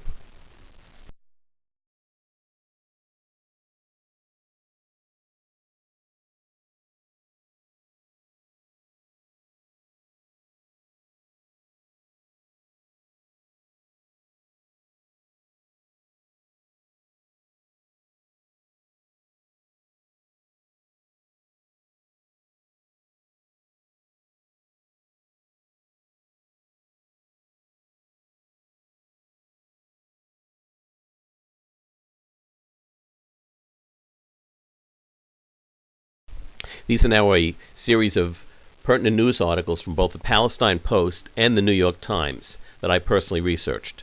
And I have to admit that out of the dozens and dozens of articles that were written about Pope Pius XII from 1939 to 1958, we could not find one negative article.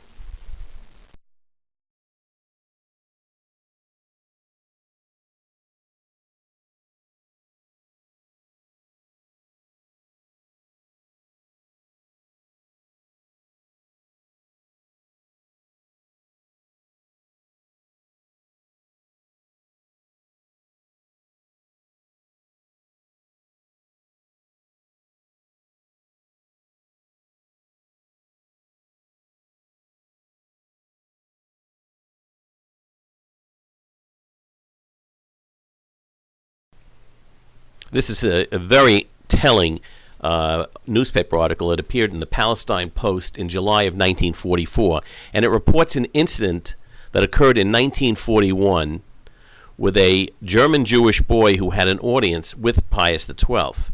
At that audience, the Jewish boy came to speak to the Pope about the starvation of many Jewish inmates that were being held in Italy, and the Pope was very happy to receive him.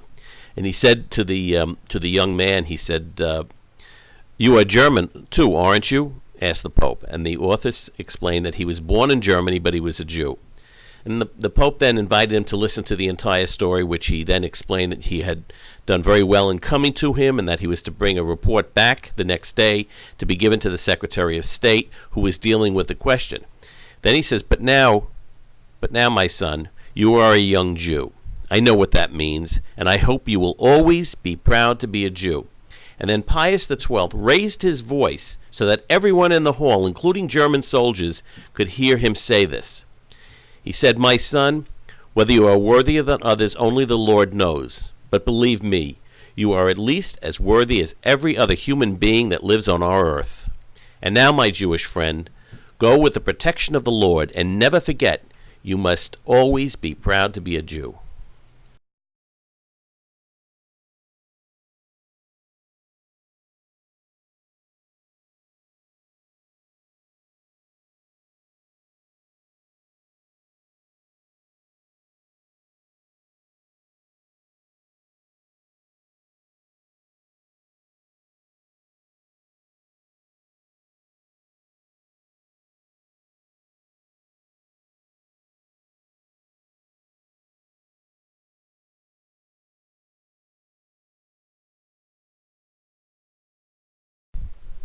The next few slides contain samples of the newspaper articles that we discovered in both the New York Times and the Palestine Post.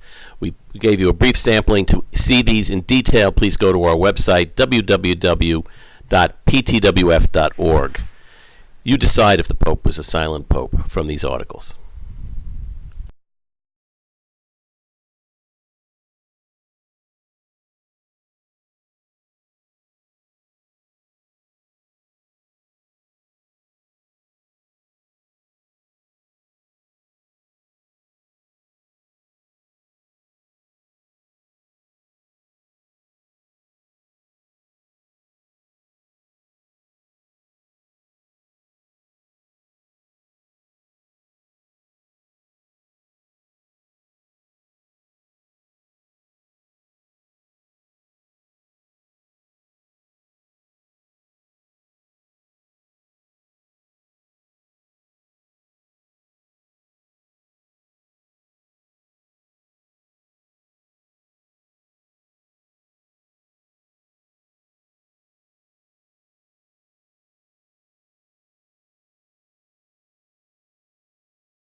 The mission of Pave the Way Foundation is to identify and eliminate non-theological obstacles between the religions.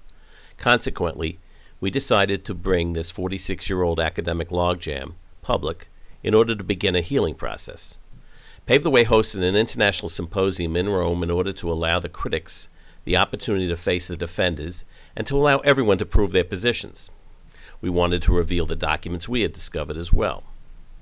When we sent out the invitations, we were surprised when we were completely boycotted by all of the critics. They said that we were not scholarly enough and wouldn't participate because the arguments were to be heard by everyday people and the media. In this investigation, we discovered that most of those who actually lived through the horrors of the war and who were aided by the real actions of the Catholic Church and their followers had a positive opinion of Eugenio Pacelli. This is evident by the magnanimous statements of literally every world leader, every Jewish leader, and every Israeli leader of the era. However, those who were born after the war and who saw the financial benefit of latching on to the negative bandwagon started by the fictitious play The Deputy came up with baseless theories which they could write very eloquent books about. These critics ignored basic logic and came up with a theory and simply said, "Prove this didn't happen." They used selective research, apparently without any consideration to the reality that these heroes were looking into the eyes of death every single day. They literally stripped from the Pope every acknowledged good deed of the Church and applied every negative theory to his papacy in order to make him the villain. The most disturbing fact is that these critics cannot come up with one shred of documented evidence to prove their theories, and yet the world simply accepts their statements as the truth. The archival historians will not accept a single word of eyewitness testimony in reaching their conclusions, so if it wasn't written, it didn't happen. They simply ignore the notion that life-saving orders and directives had to be delivered verbally or in encrypted messages. The truth is that Pacelli acted in secret to save lives when almost all those he saved never knew it was his personal acts that rescued them. These actions were all anonymous, the highest form of charity in our faith's tradition. According to our religious precepts, if you save one life, you save all humanity. How then can anyone give real credibility to the critics who sit in judgment today and say, well, he could have done this or he should have done that? For a clear picture, you must step back and ask yourself the question, what did every other religious or political leader of the day do to save lives? President Roosevelt refused to bomb the concentration camps or the railroad tracks that delivered their human cargo. He refused to allow the liner St. Louis to land in the United States in 1939, sending 1,000 Jews back to the horrors of Europe. When we hear his name, do people despise Roosevelt for this? No. Why then do they despise Pope Pius XII, who did act to save Jewish lives with German guns 200 yards under his very windows? Pave the Way Foundation stands ready at any time to expand the public knowledge of our documented findings to these events in order to remove this artificially created negativity between the faiths. Thank you for your attention.